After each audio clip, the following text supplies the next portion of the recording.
Well, that's not Apophis. Apophis is the god of death, darkness, and destruction.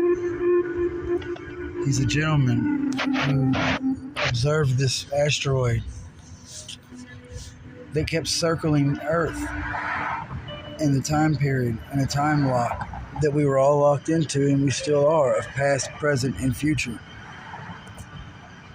And I'm under the belief that China's owning it, and I don't know if this is true. It's just a thought that maybe because they have all the grain, now they lost all the water because God gave them that punishment, and their money, and the fact that they may be using me as an ark to power their resources and their water and their machinery and their nuclear reactors, because I am emitting that much of a high frequency of volume.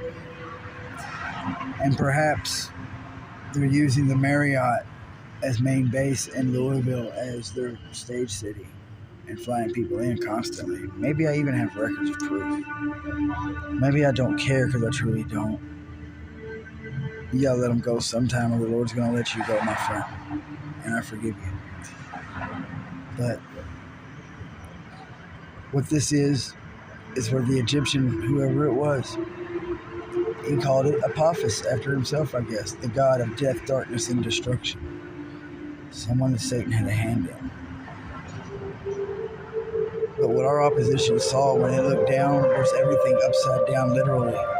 Our words came backwards. We had take controls in view and understanding as far as up and down and down and up. 99942 Apophis is truly what was recorded in Revelation, what the machine wanted to know. That you would have to be wise to understand the numbers of this, the numbers of a man. They're the math that God taught me. It's really 66642.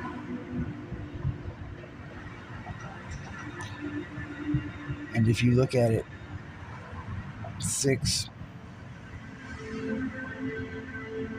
7, 8, 6 and 2 is an 8.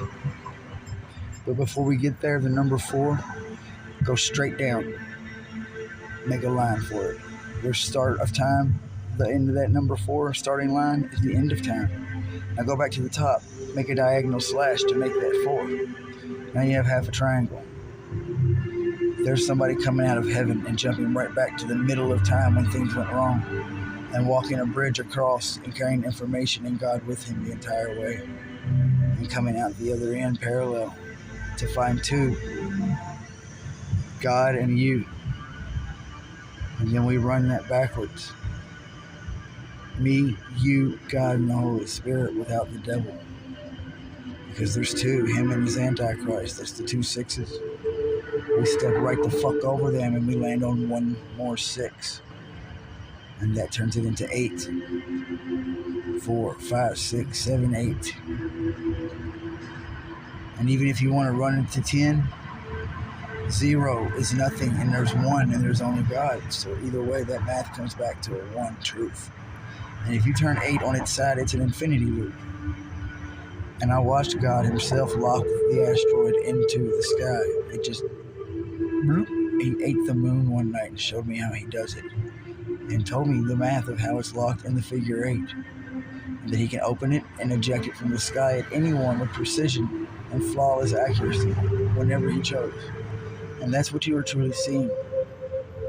It's wormwood, the real wormwood. And it will miss Earth as it always does because it's in an infinity 8. It's calculated to just the precise to not even hit you unless it ever has to.